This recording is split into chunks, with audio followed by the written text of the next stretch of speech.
আয় ধর, তোর এই মাসের বেতনের 5,000 টাকা। ম্যাডাম 5,000 টাকা? ম্যাডাম আমার বেতন তো 10,000 টাকা, কিন্তু আপনি আমাকে 5,000 টাকা কেন দিলেন? এই ফকিন্নি ছোট লোকের বাচ্চা, তোর বেতন যা আমি তো তাই দিছি। তুই এত কথা কেন বলতেছিস? তোর বেতন তো প্রত্যেক মাসে আমি 5,000 টাকা করেই দিই, আর এই মাসেও তোকে 5,000 টাকাই দিছি। কম কোথায় দিছি? ম্যাডাম আপনি আমাকে কমই দিচ্ছেন, আমার বেতন হয়েছে 10,000 টাকা, আর আপনি আমাকে 5,000 টাকা দিচ্ছেন। ম্যাডাম আমার বেতন আপনি আমাকে বুঝাইয়া দেন। ফকিন্নি ছোট লোকের বাচ্চা, তোর এত বড় সাহস, তুই আমার মুখে মুখে প্রশ্ন করতেছিস? এই, যত বড় মুখ নয় তত বড় কথা। হ্যাঁ, দে দে, সব টাকা দে, তোর এই মাসে বেতন কাটা, তুই 1 টাকাও পাবি না। আরে ম্যাডাম আপনি এইসব কি বলতেছেন? এমনিতেই আমার বেতন হয়েছে 10,000 টাকা, আর আপনি আমাকে মাসে 5,000 টাকা দেন। দেখেন ম্যাডাম, আমি হয়েছি গরিব মানুষ, আর আপনি যদি আমার এই 5,000 টাকাও নেন তাহলে আমি চলমু কেমনে? আরেকটা কথা কি জানেন ম্যাডাম, গরিব মানুষের টাকা মাইরা খাইলে ওই উপরালাও সহ্য করবো না। এই ছোট লোক ফকিন্নির বাচ্চা, যত বড় মুখ তত বড় কথা। হ্যাঁ, তুই কিন্তু ভুলে যাস না, তুই আমার বাসায় সামান্য একজন কাজের মাইয়া, আর কাজের মাইয়া হয়ে তুই আমার জ্ঞান দিতে আসছিস। আমি কি করব না করবো সেটা আমার ব্যাপার। এই আমাকে জ্ঞান দেওয়ার তুই কে? হ্যাঁ, তুই কে? তুই এত কথা কেন বলতেছিস? তোর বেতন 5,000 টাকা, আমি তোরে 5,000 টাকা দিছি। আর তোরে কে বলছে? তোরে কে বলছে যে তোর বেতন 10,000 টাকা? তোর বেতন শুরু থেকেই 5,000 টাকা ছিল, আমি তোরে 5,000 টাকাই দিছি, আর এখন থেকে 5,000 টাকাই পাবি। আর যদি এতে তোর না পোষে তাহলে তুই আমার বাসা থেকে চলে যাবি, আমার বাসায় তোর কাজ করতে হইব না। ম্যাডাম আপনি যদি আমার সাথে এইভাবে অত্যাচার করেন আর আমার গায়ে হাত তুলেন, আমি কিন্তু সত্যি সত্যি স্যারেরে বইলা দিমু। কি করবি তুই? তুই সার্জারি করে দিবি? হ্যাঁ, এত বড় সাহস! বেশি পাকনা গজাই গেছে না? একদম পাকনা কাইটে দিমু, একবারে পাকনা কাইটে দিমু। শয়তানের বাচ্চা, ও আর সার্জারি কইব। শোন, তোর আমি সাপ সাপ করে বলে দিতেছি, এই কথা যদি কোনোভাবে আমার স্বামী জানতে পারে তাহলে কিন্তু তোর এই বাড়িতে আর কাজ করা হবে না। আমি তোকে ঘাড় ধাক্কা দিয়ে লাথি মেরে বাসা থেকে বের করে দিব। মনে থাকে যেন, আমার স্বামী যেন এই কথা কোনোভাবে কোনো দিন জানতে না পারে। যেই দিন জানতে পারবে সেই দিন হবে এই বাড়িতে তো শেষ দিন। যা যা, আমার জন্য এক কাপ কফি বানাই নিয়ে আয়, যা। ছোট লোক ফকিন্নির বাচ্চা, আর খবরদার ও যেন কোনোভাবে না জানতে পারে। যা, তাড়াতাড়ি যা। যাস না কেন? যা। কত বড় সাহস, ও আমার মুখে মুখে তর্ক করে। শয়তানের বাচ্চা একটা।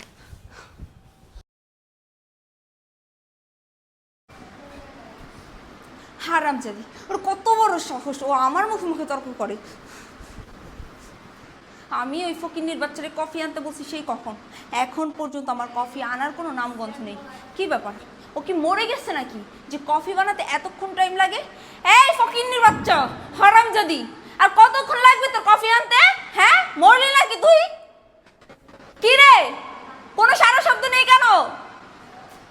কেমনটা লাগে, আমি নিচে গিয়ে না ওকে ওকে ইচ্ছা রকম পিটাবো। ফালতু একটা মেয়ে। এই কোথায় তুই? কি ব্যাপার, তুমি তুমি আজকে হঠাৎ করে এত তাড়াতাড়ি বাসায় চলে আসলা যে? আরে হ্যাঁ, শরীরটা একটু খারাপ লাগছে তো তাই আগে চলে আসলাম। ও আচ্ছা। এদিকে আসো, তোমার সাথে কিছু কথা আছে। হ্যাঁ, কি কথা বলো। আচ্ছা, আমাদের কাজের মেয়ে রহিমাকে তুমি স্যালারি কত দাও? তুমি যত টাকা দাও তত টাকাই তো স্যালারি দেওয়া হয়। তুমি এটা কেমন প্রশ্ন করতেছো? ও আচ্ছা আচ্ছা, একটু চা খাও তো আমাকে। চা খাবা?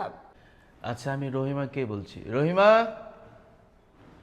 একটু চা নিয়ে আসতো। স্যার দুধ নাই কে? আর রং চা নিয়ে আস। আচ্ছা ঠিক আছে।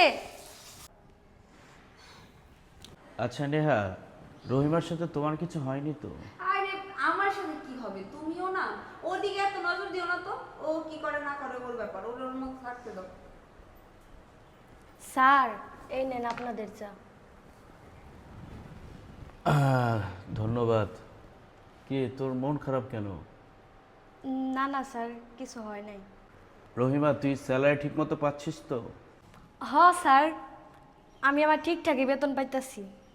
ও আচ্ছা, তোকে দেখে মনে হচ্ছে তুই কিছুটা লুকাচ্ছিস। বল আমাকে কি হয়েছে। না না স্যার, কিছু হয় নাই। সত্যি করে বলতো রহিমা, তুই প্রতি মাসে কত টাকা বেতন পাস? কেন স্যার, আমার 10,000 টাকা বেতন, 10,000 টাকাই পাইতেছি। সত্যি বলছিস তো? আমার তো মনে হয় তুই কিছুটা লুকাচ্ছিস। ভয় নেই, আমাকে বলতে পারিস। তোর যদি বেতন কম হয় আমাকে বল। রহিমা, কি ব্যাপার, চুপ করে আছিস কেন? বল।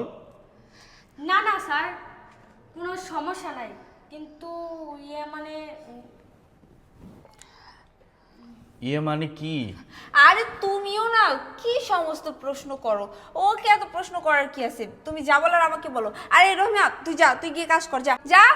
এই, তুই ওখানেই দাঁড়া। আরে ওর জন্য তুমি আমাকে মারলা কেন? ও তোর কোনো কথা বলবি না। তুই কি ভেবেছিস? তুই কি ভেবেছিস আমি কিছুই দেখিনি? আরে আমি আড়ালে দাঁড়িয়ে সব দেখেছি। তুই এতটা ছোট লোক আমার জানা ছিল না। আরে সামান্য একটা কাজের মেয়ে, তার টাকাও তুই কম দিস। আরে আমি কি তোকে কম টাকা দেই? এই কাজের মেয়ে 10,000 টাকা পায়, এই টাকা দিয়ে ওর পুরো পরিবার চলে, আর তুই ওর টাকা মেরে খেচ্ছিস। আমার ভাবতে অবাক লাগে নেহাত। আমি কখনো কল্পনাও ভাবি নেই যে তুই এত জঘন্য। আরে কি করে পারিস রে তুই? কি করে পারলি তুই এই সামান্য 10,000 টাকার লোভ সামলাতে পারিস না? আর আমি তোকে লাখ লাখ টাকা দিয়ে রাখি। আমি কিভাবে তোকে বিশ্বাস করি? আর শোন, শুধু পড়াশোনা করলেই হয় না, মানুষের মতো মানুষ হতে হয়, মাথায় জ্ঞান থাকতে হয়, গরিবদের প্রতি ভালোবাসা মমতা থাকতে হয়। এই আজকে যদি এই রহিমা এই বাসায় যদি কাল থেকে আর কাজে না আসে, তাহলে সমস্ত কাজ কার করতে হবে? সমস্ত কাজ তোর করতে হবে। ঝাড়ু দেওয়া, কাপড় কাচা, রান্না বাড়া এবং টয়লেট পরিষ্কার পর্যন্ত তোর করতে হবে। তুই কি ভেবে দেখেছিস যে এই মেয়েটা যদি এখন চলে যায়, আর সমস্ত কাজ তোকে করতে হবে যদি এই মেয়েটা কাল থেকে আর কাজে না আসে? আর শোন, এই রহিমার বাবা না একজন অসুস্থ মানুষ, রিক্সা চালিয়ে খেত। একদিন আমার সাথে পরিচয় হলো, আমাকে বলল যে রহিমাকে একটা কাজ দেওয়ার জন্য। আর আমিও ভাবলাম আমার বাসায় একটা লোক দরকার, কাজের লোক দরকার, এবং তোর সহযোগিতার জন্য। আমি দেখি তুই যখন কাজ করিস হাঁপিয়ে পড়িস, সেজন্যই কিন্তু রহিমাকে আমি বাসায় কাজে রেখেছি। আর তুই কি করলি? ওর প্রতি মাসের 10,000 টাকা থেকে তুই 5,000 টাকা মেরে দিলি। আরে এটা কোনো মানুষের কাতারে পড়ে? মানে আমি কল্পনায় করতে পারি না যে নেহাত তোমার মতো একটা মেয়ে আমার স্ত্রী হয়ে এই জঘন্য কাজটি তুই কি করে করলি? বল বল, তোকে আমি কি দেইনি? আরে কারি টাকা আমি তোকে দেই প্রতি মাসে। তুই পার্লারে যাস, বিভিন্ন জায়গায় শপিং করিস, বিভিন্ন ফাস্টফুড খাস। আরে এই মেয়েটা তো বছরে একদিন শপিং করতে পারে না, আর তুই প্রতিদিন শপিং করিস, আর তোর এই মেয়ের টাকাটাই মেরে খেতে হবে?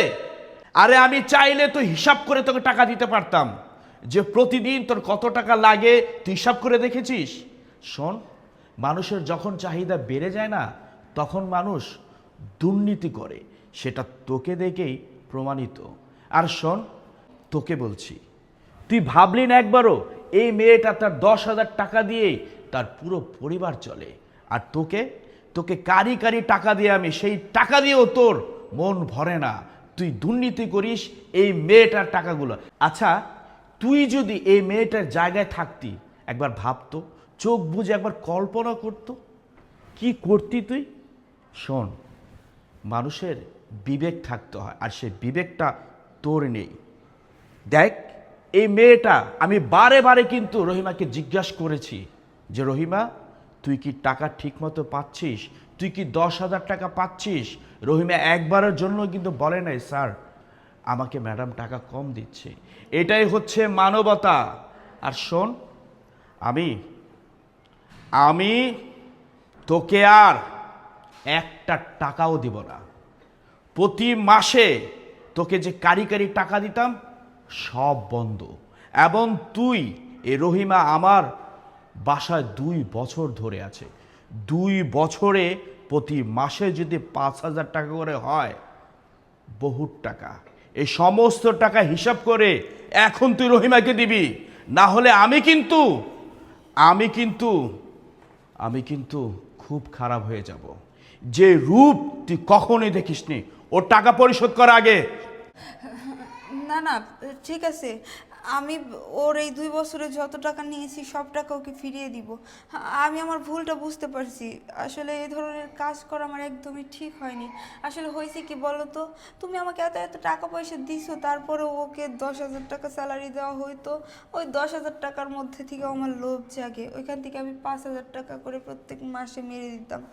আসলে এগুলো করা ঠিক না। সত্যি তো, তুমি আমাকে মাসে 30-40 হাজার টাকা খরচ করার জন্য দাও, আরও কত টাকা তো এমনি দিয়ে দাও। এই টাকা দিয়েই মানে আমার হয় না। আর ও সামান্য 10,000 টাকা বেতন পায়, তাও আমি 10,000 টাকা ওকে দেই না, 5,000 টাকা দেই। ওই টাকা দিয়ে ওর সংসার কীভাবে চালায় এটা আমার বোঝা উচিত ছিল। আসলে আমি ভুল করছি, আর আমি আমার ভুলটা বুঝতে পারছি। আমি ওকে সমস্ত টাকা ফিরিয়ে দিব। বোন বোন আমার, আমি আসলে তোর সাথে অন্যায় করছি। আমি দিনের পর দিন তোর সাথে খারাপ ব্যবহার করছি, তোর ঠকাইছি, তোর উপর জুলুম করছি। যে জিনিসগুলো আমার ঠিক হয় নাই। আমি তোর থেকে প্রত্যেক মাসে তোর বেতনের 5,000 টাকা আমি মেরে দিতাম, আর 5,000 টাকা তোকে দিতাম।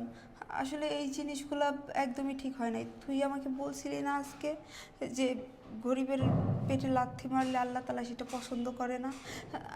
আসলেই আসলে আল্লাহ এটা পছন্দ করে না, কিন্তু এই জ্ঞানটা আমার মধ্যে ছিল না। তোমাকে ধন্যবাদ, তুমি আমার ভুলটা ভাঙাই দিছো। বোন, তুই আমার মাফ করে দিস। আমি তোর এই 2 বছরে যত টাকা নিছি তোকে আমি সব টাকাই ফিরিয়ে দিব।